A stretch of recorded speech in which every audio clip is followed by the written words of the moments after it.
Hey everyone, Lucy and Evie here. We're back to play The Kid at the Back. Last we left off, I think we were talking to Crow.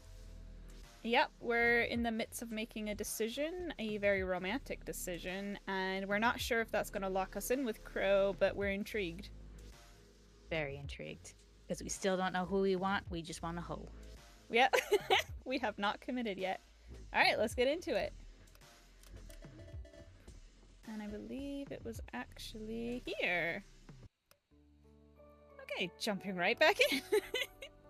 Right, I forgot already. I'm going to just pull this up again as well. So, Okay. we haven't made a lot of choices yet. We haven't really had many opportunities to build anything with Soul.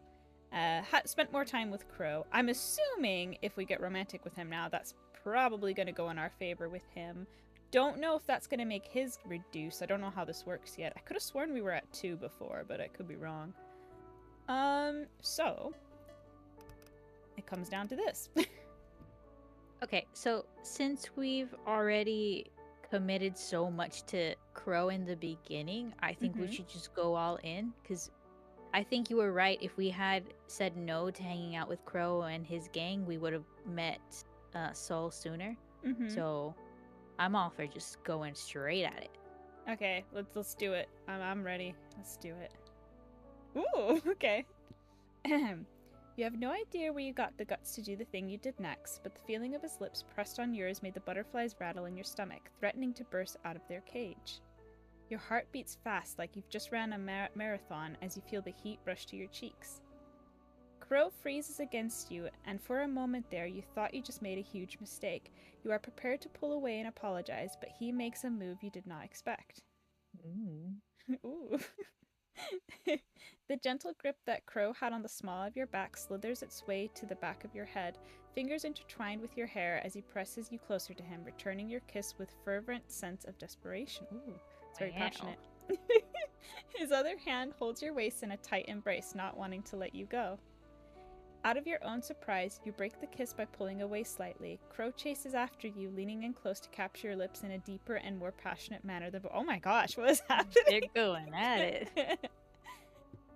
You feel like putty in his embrace as he cups your cheek with one hand, his lips needily asking for more access to yours. In response, you shut your eyes tight and your arms come to wrap around his shoulders, granting his desire by tilting your head against his.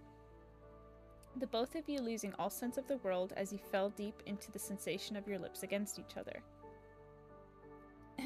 He eventually pulls away, a string of saliva connecting your lips to his... I don't know, that just wow. His breaths are heavy, matching yours, and you beheld his red face and hair messier than before. He tucks away a stray strand of hair behind your ear before rubbing your cheek with his thumb. Crow scans your disheveled figure above him. You can see the way his eyes dilute the longer he keeps his gaze on your face. I'm over here like, oh, this is so cute. And then they're like, saliva's in there. And I was like, oh. Look, there's hearts now. How cute is that? I knew you were going stargazing tonight, but I didn't expect the brightest star to be just in front. Wait. We were Okay, hold on. I'm redoing this. I knew we were going stargazing tonight, but I didn't expect the brightest star to be just in front of me. You giggled at his cheesy pickup line. That is pretty cheesy. I'm just smiling because that was funny and cute. This is so adorable. God, I like you, Boofus. I like you the first time I laid my eyes upon you. I couldn't tell you because I was scared that I might lose whatever we have at the moment and I would lose you. I couldn't bear to live a life without you. Aw, Crow, I like you too. I've liked you ever since, too. You chuckle at the silly thoughts you recall, the way you've been doubting your feelings, his feelings. His eyes grow wide, jaw going slack as he tries to comprehend the words that came out of your lips. He blinks once, twice, before a smile as bright as the stars above appears on his face. Is this a dream? I hope not. If I'm in a dream, please tell the sleeping me to never wake up. This is so cute! I can't get over it. My heart is like... I want to live in this dream forever. Will this convince you it's not a dream? You lean closer to his face and place a peck on his cheek.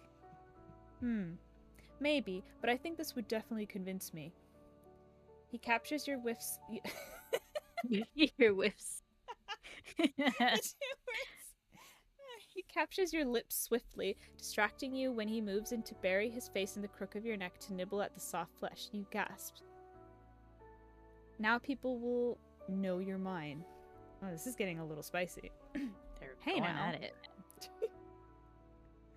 Crow laughs out heartily at your reaction and you simply roll your eyes. You couldn't stay mad at him. He dusts off the grass that sticks to his shirt before giving you a once-over and gently swatting away the leaves on your hair and clothes. You get up and Crow retrieves his bag, almost forgotten by the tree. He looks back at you and takes your hand silently. It was time to go. It was time to leave this magical place. You look at the stars, at how brightly they shone. You gave the sky one last glance before turning away, hand clasped tightly around Crow's as you let him lead you home. Crow walks you to your apartment, noting that he kept you out late at night. You bid Crow goodbye after he safely sees you inside, and he gives you a wave before turning on his heel and making his way down the stairs. You close your apartment door and lean on it, heaving a puff of air. You recall the conversation you had with Crow while you walked with him on the street leading to your home. I'm going to give the guys a chance. I'm going to give... Oh, yeah, his friends. Geo and them, yeah. I was so confused. I was like, what? I think I judged them too quickly. So I want to do better. I want to get to know them better. If you trust them, then I trust them too. Crow's expression was of surprise at your declaration as your determined face reflected in his orbs. Crow chuckles at your enthusiasm, giving you a friendly pat on the head.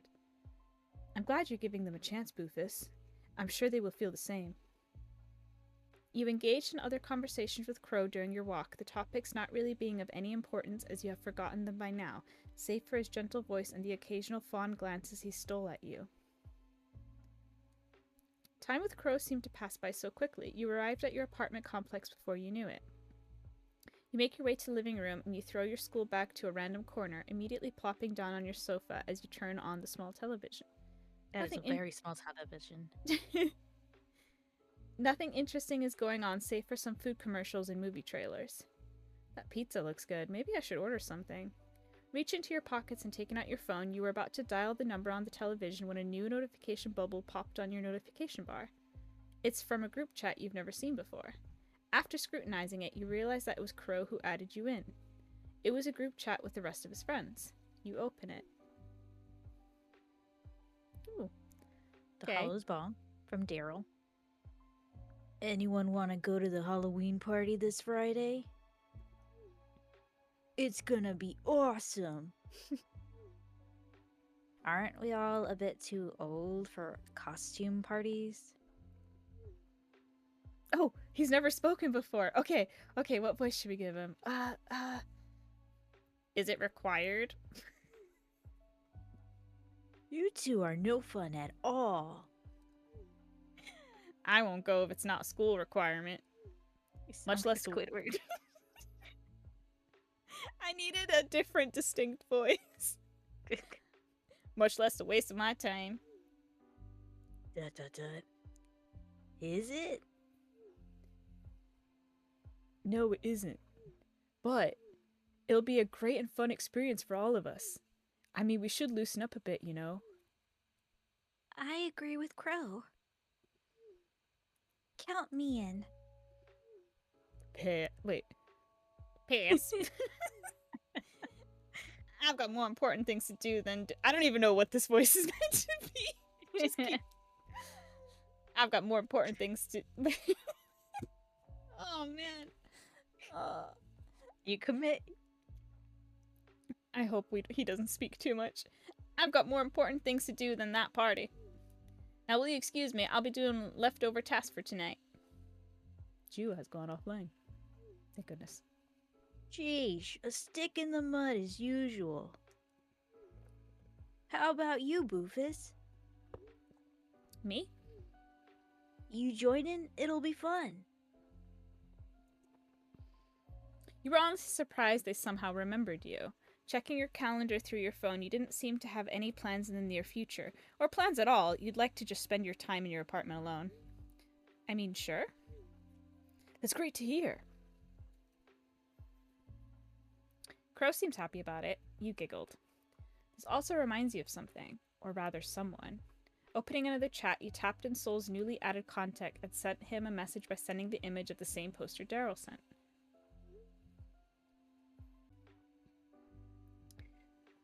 Right, so what I'm thinking is we've locked in with Crow, but I have a feeling this is going to cause drama.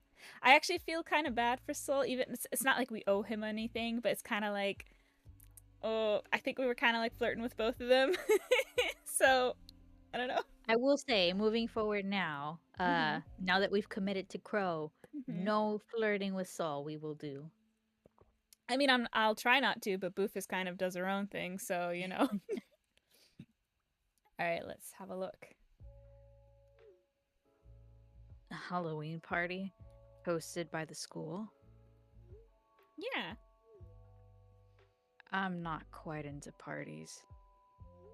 Oh. Oh, well, that's all right. Just asking, that's all. Wait. If you're coming, then I'm coming as well. Really? Really. Do you plan on dressing up? I don't know. Do you? I mean, it's a costume party, so why not? I'll try to think of something then. Nope.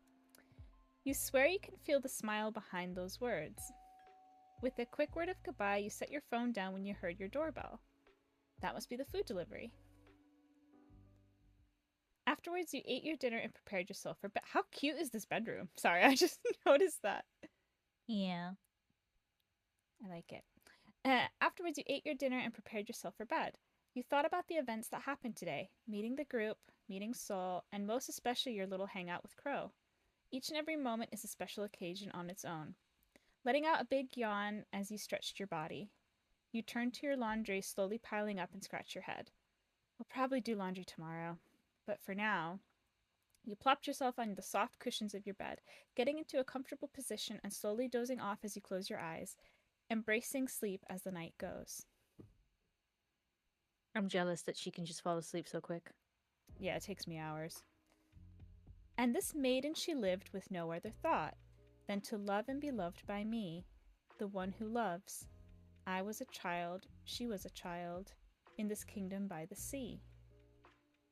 The Oh, kingdom. we're day 2.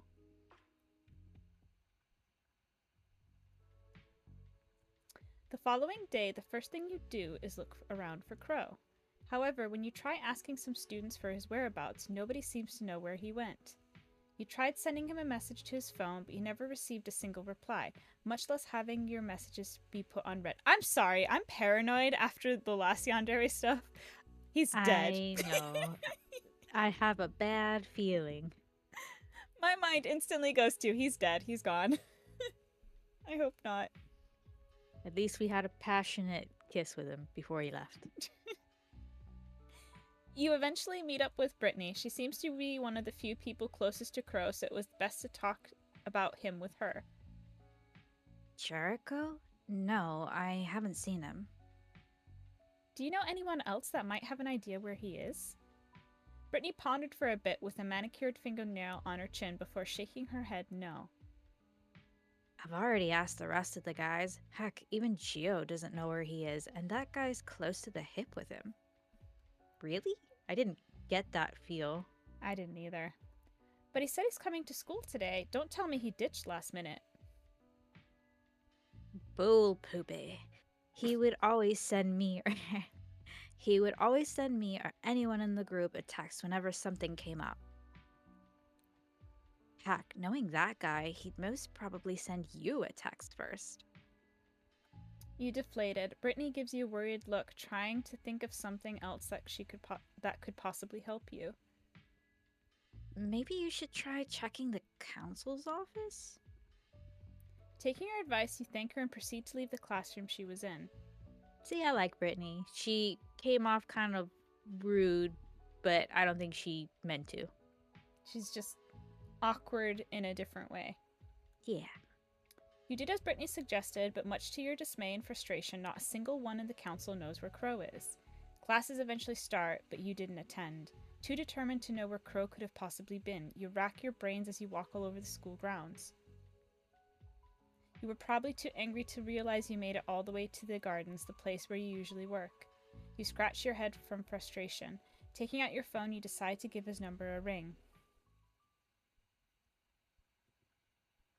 It was still dead silent. You decide to walk even deeper into the gardens. I'm so scared, girl. I'm so scared we're gonna find his body or something. I'm terrified. Yeah. I don't know. This feels really ominous. Until eventually you meet with the familiar chain fence, indicating the school campus's borders, barricading you from the forest just beyond it. You rang Crow's number one last time. Oh no. Ring, ring. It rang a few more rings before cutting off. You checked your phone, thinking that he somehow finally picked up, but was met with a disappointing notification that it was out of service. You try one last time. There's faint ringing in the distance, but no. it's not within the gardens. It's coming from outside. Oh, don't like this. Oh no. Did he get himself lost? But how? As far as I know, this place is all boarded up. Putting your phone in your pockets, you look up and stare at the at the metal edges of the fence, shielding your eyes from the sunlight hitting your face. You bit your lip. You could climb up, but if you fall, you'd probably have a sprain if you're not careful enough. Without wasting any more time, you start climbing the chain fence, your fingers shaking from anxiety at the imposing height upon reaching the edge. Going over to the other side, you slowly make your way down, still keeping a tight hold on the fence. Whoa. Shoot! That is until you somehow manage to slip on your footing, causing you to fall down, back first. A groan escapes your lips, your back now aching from the sudden impact of the fall, making you lie there and wait for the pain to subside a little. You pat down your pockets, reaching for your phone inside. You feel your heart drop to your stomach as you behold it. My phone! Oh, dang. Crap, I'm such a moron. You curse, seeing the visible crack on the screen of your mobile device.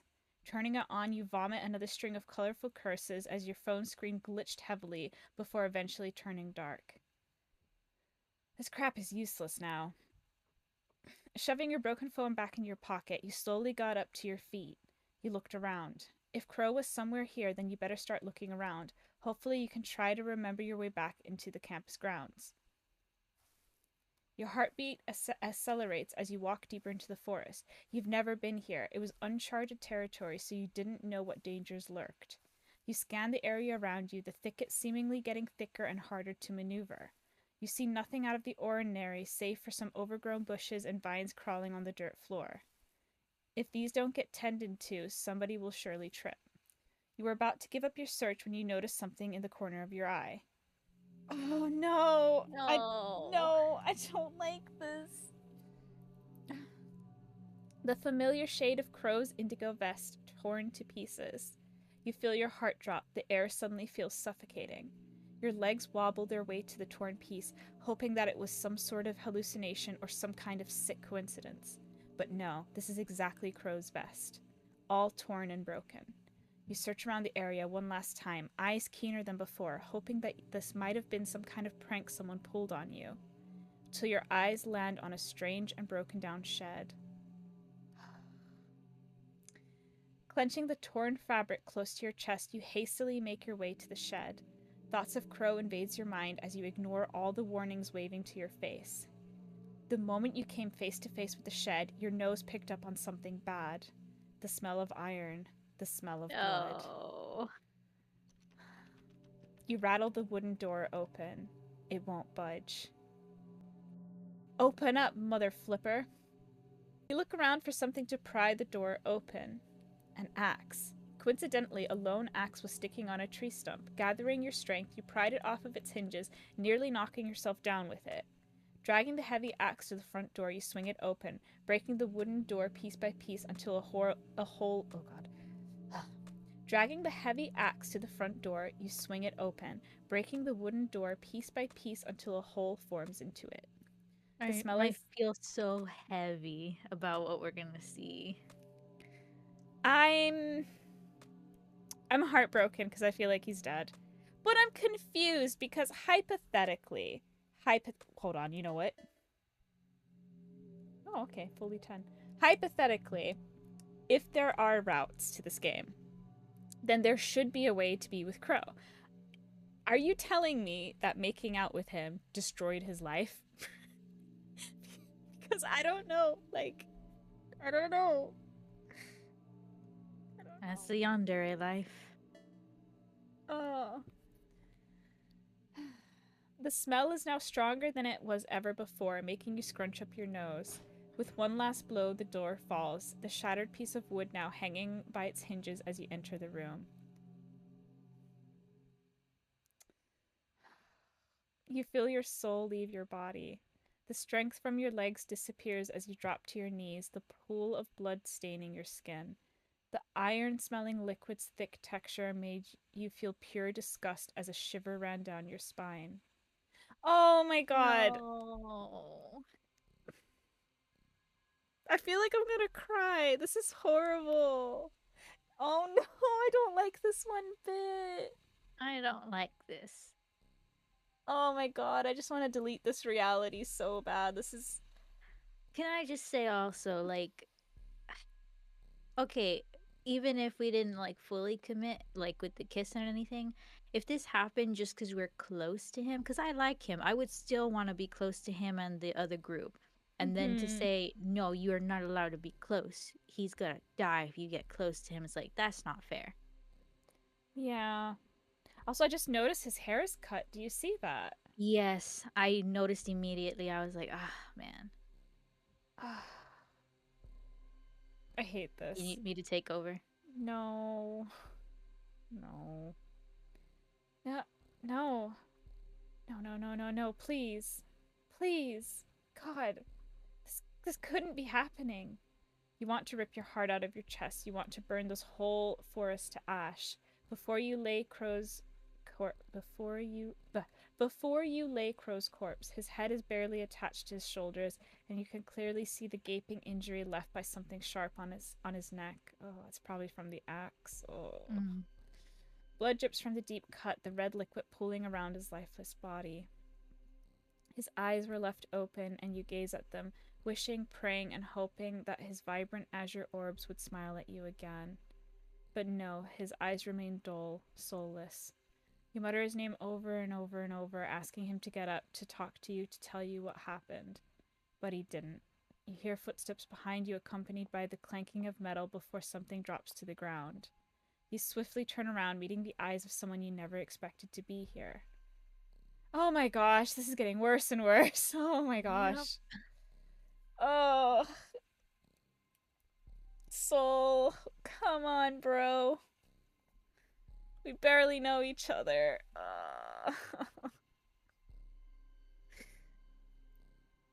This is heartbreaking.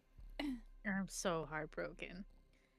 A pair of fiery red orbs grew wide like saucers as their owner beholds your slumped, blood-stained figure.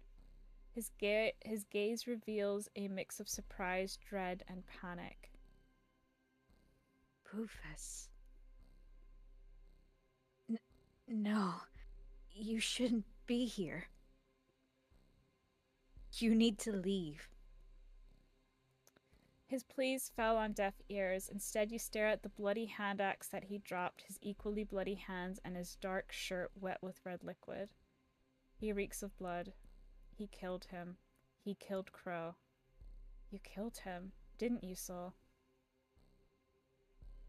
Soul bit his tongue, refusing to answer your question as he stays put. You can see the way his jaw clenches, his expression now filled with rage. He was going to take you away from me. I've only done something I wished I should have done years ago. So you're not even going to deny it? I would never lie to you, Bufus. But why? Why did you do this?